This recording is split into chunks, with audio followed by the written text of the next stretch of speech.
I almost didn't sit down. That is the part I come back to. The part that requires the most honest accounting. The gate area was full, the delay was 3 hours, and there was exactly one open seat left in the section nearest the window, and it was next to a woman who was writing something in a small notebook with the concentration of a person who did not want to be interrupted. I had assessed this in about 2 seconds. I had been about to take the seat near the pillar instead, the one with the blocked view and the outlet that didn't work, because I did not want to impose on someone who was clearly occupied. I sat down by the window. I do not know exactly why. There was no decision I can point to, the way there is no decision you can point to when you choose the right word. It is either there or it isn't, and when it's there you simply use it. She looked up from the notebook when I sat. A brief look, the inventory a person takes of a new neighbor in a confined space. Whatever she found was apparently acceptable. She went back to writing. I looked at the departure board. 3 hours and 17 minutes to our flight. Cincinnati to Portland, delayed by weather somewhere in the middle of the country that had nothing to do with either of us. Outside the window the tarmac was wet from the kind of rain that had already stopped and left its evidence everywhere. Her name was Wren Cassidy. I did not know this for another 8 minutes, when the gate agent made an announcement and she leaned forward slightly to hear it, and I saw the name on the luggage tag on her carry-on, which was resting against the seat between us. Wren. An unusual name. I filed it. My name is Cal Mercer. I was 35, a restoration architect. I worked on old buildings, specifically on the problem of how to bring something back without erasing the evidence of where it had been. I was traveling home from a 3-day site visit in Cincinnati, where we were doing early assessment on a Beaux-Arts post office from 1911 that the city wanted to convert to mixed use. The building had good bones and a century of decisions layered on top of them, some of which had been additions and some of which had been erasures, and my job was to understand which was which before we touched anything. I want to tell you something about how I moved through the world in the years before that delay, because it matters to what happened in it. I had been careful. Not unhappy, I want to be precise. I had work I cared about, friends I trusted, a life that was, by any fair measure, good. But I had become careful about first impressions in the specific way that comes from having trusted one too readily and been wrong about what it meant. Not a dramatic wrong, there had been no betrayal, no failure of character. Just the slow discovery that what I had recognized quickly was only accurate about a part of the person, and the rest of the person was a different story, and I had not waited long enough to read the rest before I had committed to the version I found first. That experience had installed something in me, a pause, a habit of taking the early reading and then waiting, giving it time, watching to see if it held, not acting on the first impression until I had evidence that the first impression was the true one. This was, on balance, a good habit. It had also cost me 1 or 2 things I had been too slow to reach for. I had come to accept that trade. I had a window seat for 3 hours and 17 minutes, and a woman writing in a notebook beside me, and I had learned, in 35 years, that the quality of a delay depends almost entirely on who you spend it with. She spoke first, 20 minutes in, without looking up from the notebook. "Do you know if there's a coffee place past security in this terminal?" "Left out of the gate area," I said, "past the newsstand. It's not good, but it's hot." She looked up then, fully, the kind of looking that is an actual assessment rather than a courtesy glance. She had dark eyes and the expression of someone who found the world generally interesting and was always mildly surprised when it confirmed this. "Hot is enough," she said. "Thank you." She went back to the notebook. I went back to the site assessment notes on my laptop. 7 minutes passed. "What are you working on?" she said. I turned the laptop slightly toward her. The floor plan of the Cincinnati post office, the original 1911 drawings overlaid with the current state, the additions in red, the removed elements in blue, the things still original to the building in black. She looked at it. Longer than most people looked at things like this. "That's a building," she said. "Post office," I said. 1911, Cincinnati. "What happened to it?" "What always happens," I said. "People needed different things from it over time. Some of those needs were additions, some were subtractions. We're trying to figure out what was which before we start making our own decisions about it." She looked at the drawing for a moment more, then at me. "That's a good approach to a lot of things," she said. I looked at her. Understand what was an addition and what was a subtraction, she said, before you make your own changes. What do you do? I said. She held up the notebook. I write, she said. Which is mostly just trying to figure out what I actually think about something by making myself say it in words that are precise enough to mean the thing I mean. And does it work? She considered this genuinely, the way she appeared to consider most things. About 60% of the time, she said. The other 40% I just find out what I don't think.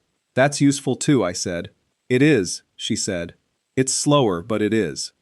Here is what I want to tell you about that conversation, because it was the kind of conversation that required honesty to describe accurately. It was not effortless. That is the romanticized version, that two people met in an airport and talked as though they had always known each other, seamlessly, without the ordinary friction of two strangers finding their footing. It was not like that. It was better than that.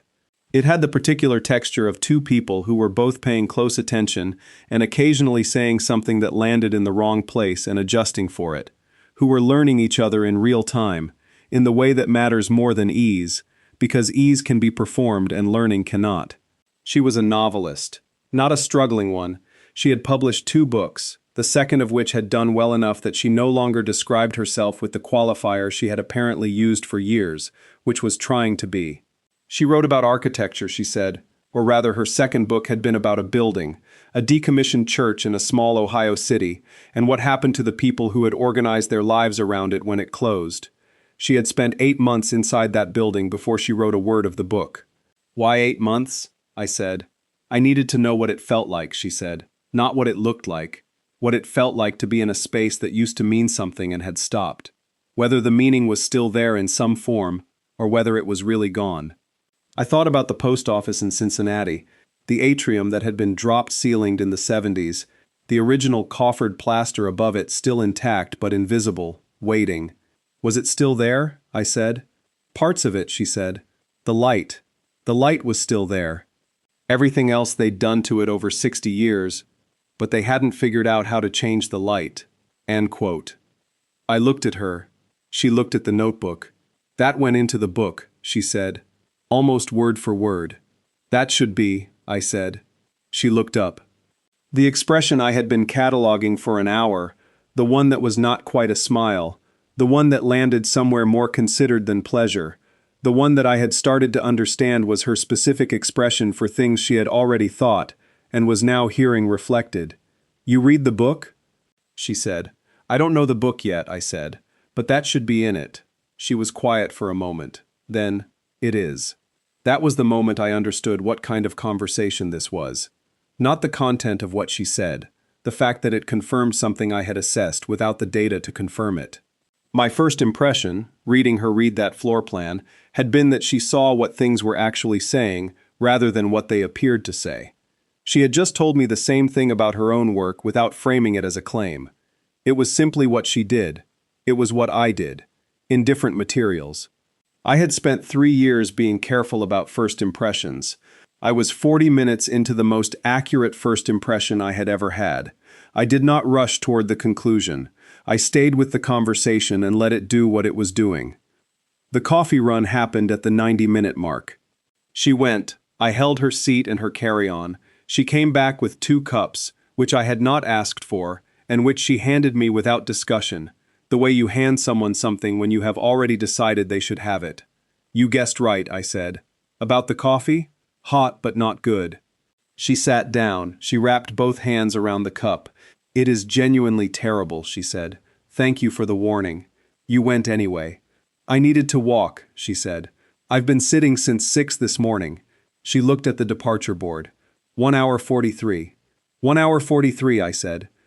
We drank the bad coffee. Outside the window, a plane taxied slowly across the wet tarmac, its lights reflected in the standing water.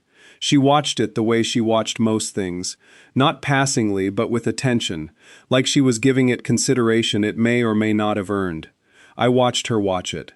I had been doing this more or less since I sat down, watching her the way I watched buildings I was trying to understand, with the patience that comes from knowing that surfaces are not the whole story, and that rushing toward the interior without reading the exterior first is how you miss things that were there the entire time. The gate area around us had its own particular afternoon delay quality. The particular mixture of resignation and low-level noise, the laptop screens and the children, and the person 2 gates over who had been on a phone call since before we arrived and showed no sign of finishing. None of it touched the specific space we were occupying, which had narrowed over 90 minutes from the general space of a gate area to the specific space of 2 people who had found their frequency and were staying in it. What I noticed, she was a person who thought before she spoke. Not in the way of caution, in the way of precision. She was not assembling an answer while I talked. She was listening fully and then thinking, and the thing she said was the result of both. I had been in enough conversations to understand this was not common. I had also been in enough conversations with people who used the appearance of thoughtfulness as a kind of performance, and she was not doing that. She was actually thinking about the things I said, visibly.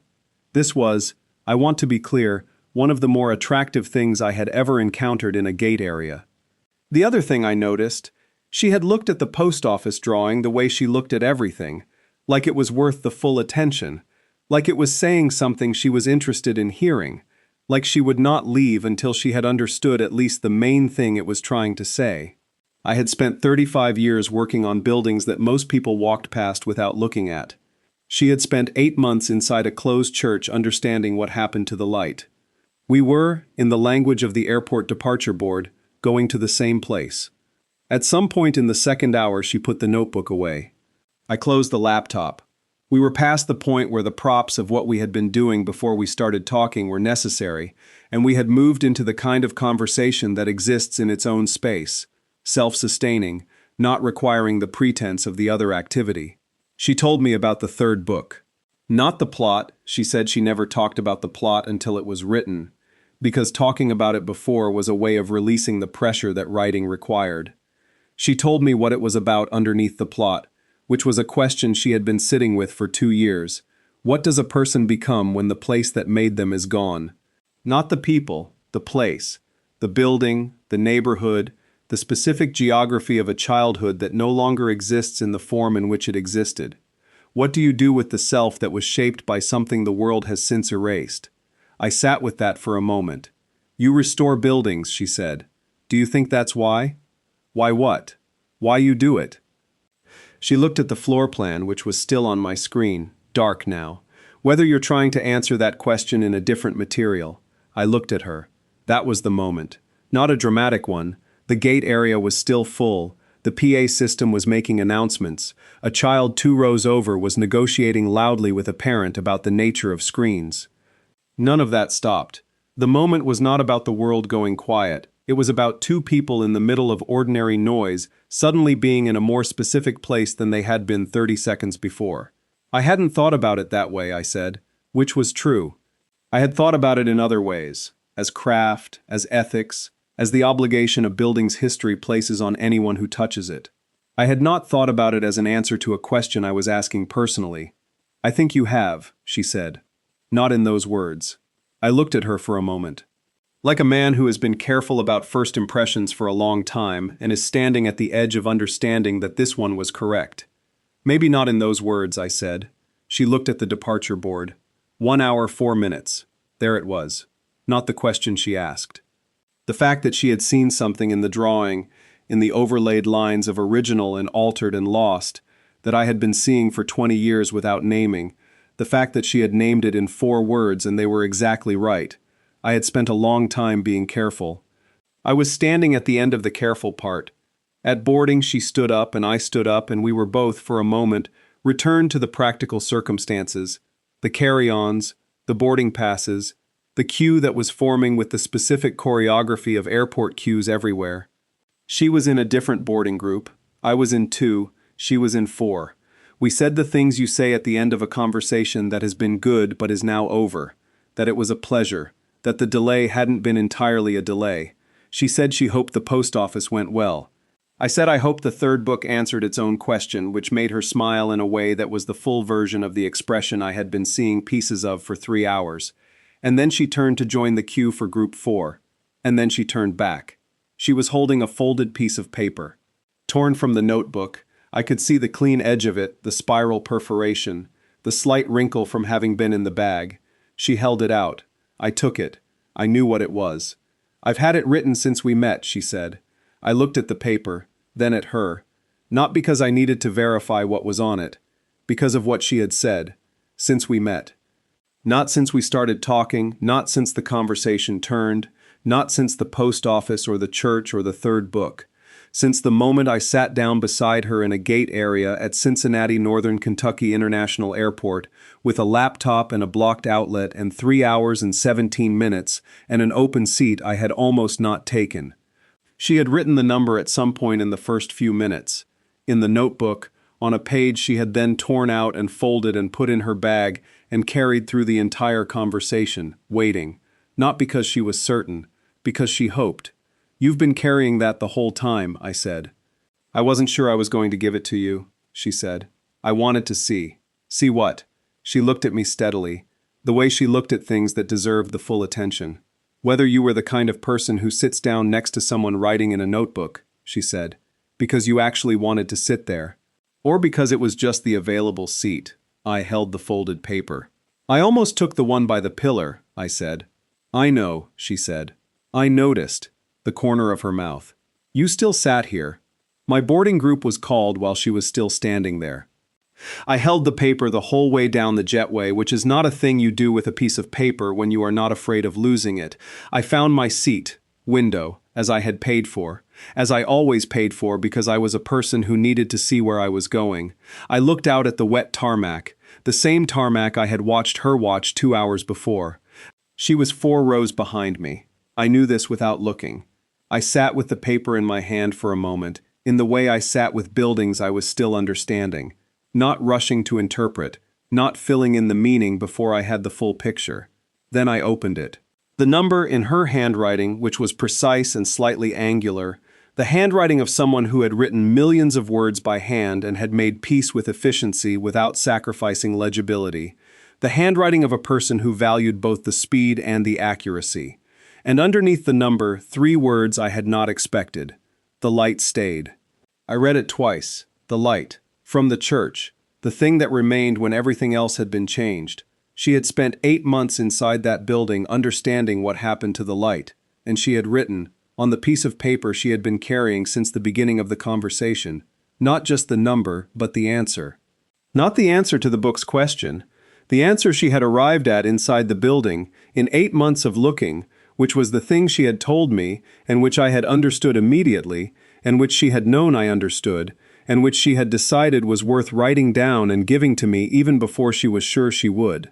I sat with that for the length of a flight from Cincinnati to Portland, which is not a short flight, which was enough time. We texted before the plane landed. She sent the first one, which I had not expected, though I should have, given who she was.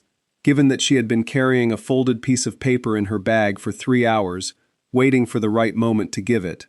The first move was already done. A text was nothing. It said, "Did you read it?"